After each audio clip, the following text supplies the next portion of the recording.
morning, everyone. Thank you for watching my second vlog. Today I'm going to talk about just a little bit of my background, and as far as being car related, work related, that kind of thing. So I pretty much have liked cars ever since I was like 2, maybe even younger than that, I don't know. But anyway, parents always told me that every time we go to the store, a Hot Wheel car is what I had to have. And I had a bunch, a whole lot of cars. Something I've always liked ever since I was wee little. But anyway, so needless to say, it didn't surprise them any whenever I got older and decided, hey, look, he likes cars in real life, the actual cars, not just Hot Wheels. So when I was about 15 years old, I got my first car. And the only reason why we acquired it is because my first car came from my aunt and uncle, and they were selling it.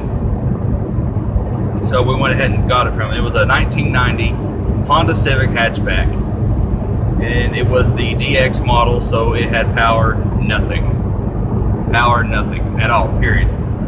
It did have AC, but that is it. No power steering, no power windows, no door locks, but it was a 5-speed. So all in all, that car was pretty fun for the most part.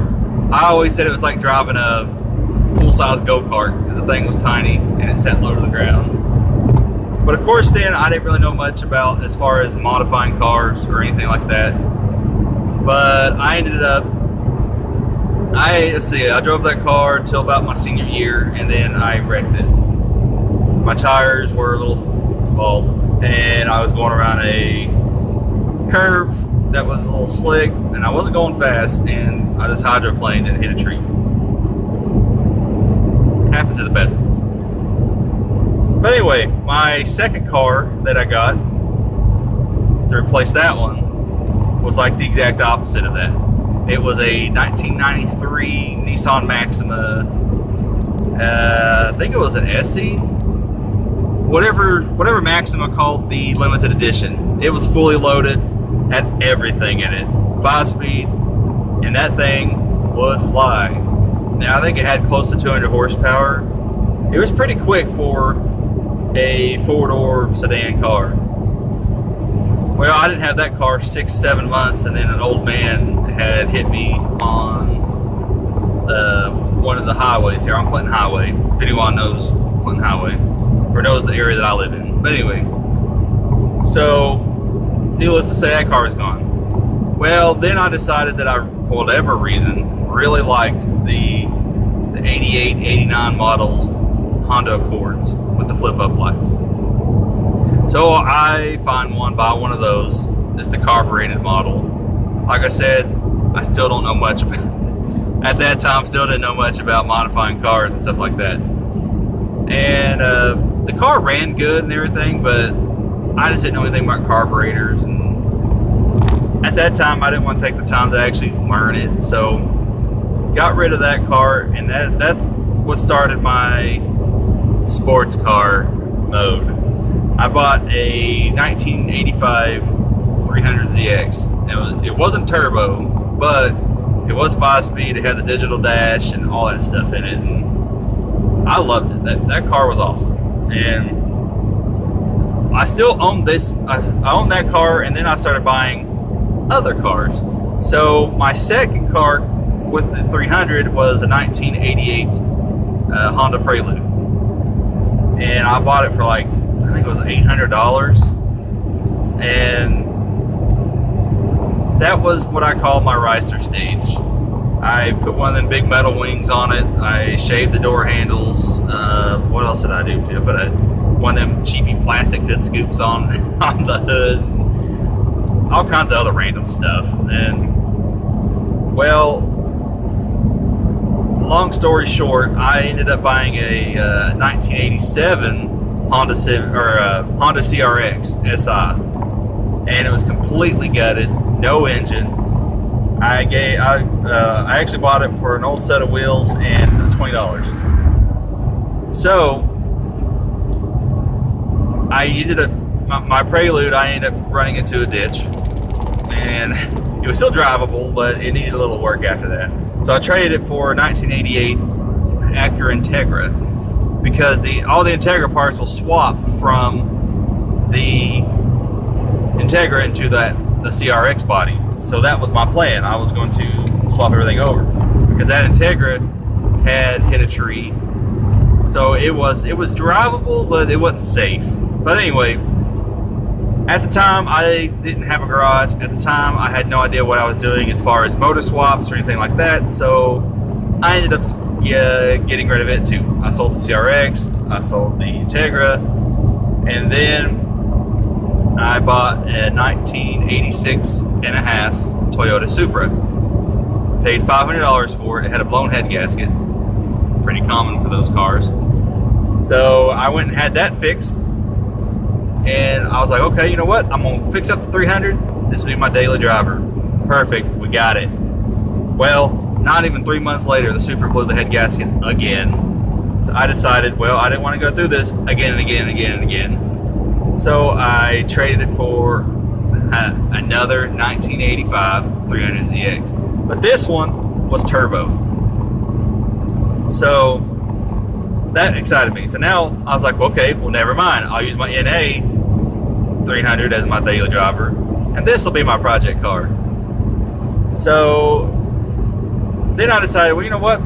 I'll build one NA, build one turbo. Well, then I ended up buying another daily driver.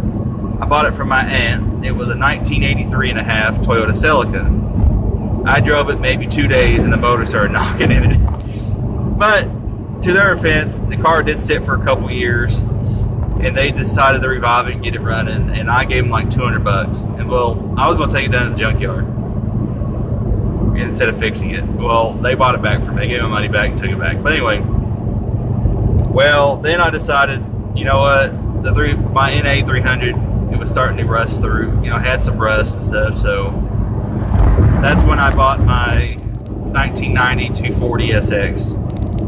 And I ended up selling both of the 300s and decided I was going to focus on that one. Well, I still needed a daily driver, so because the 240, that's the car where I actually started modifying, and my first real taste in motor swaps and stuff like that. Because the first swap that I ended up having done was, I had the single cam KA, and I went to the twin cam KA. Well, then I ended up switching to another KA, because that one, I don't remember what happened to it. I think it started knocking or something. I can't remember. But anyway,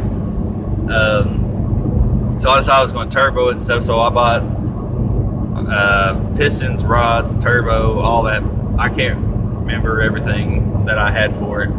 So I was like, well, I need another daily driver. So I bought a 2001 Chevrolet Cavalier, my first ever American car that I ever bought. That car was all right. It was automatic, one owner, but it was a turd. And I wanted something, you know, that had decent power. So, and I wanted a 5-speed. So I ended up getting rid of it, and that's when I bought my Mazda 3, which most of y'all have. If you watched the video, I encourage you to go back and watch it. It just gives you a rundown of the Mazda, everything I've done to it thus far. But anyway, I bought that in 2009, and that's the car that I've kind of, if you want to say, fallen in love with ever since.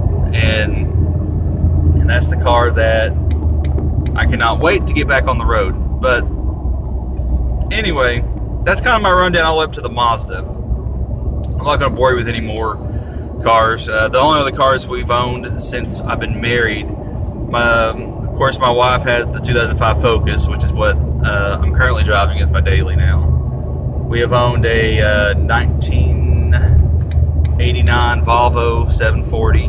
We've owned a 1993 Nissan Sentra, and now we own a 2003 Chevrolet Malibu. and a 2003 4Runner, which is her car now. But anyway, that's kind of my rundown of all my cars I've ever owned, and that's kind of, you know, and everything that I've done as far as building my cars and all that stuff, I have done myself and learned how to do everything myself. So when I start going through the turbo stuff for the Mazda,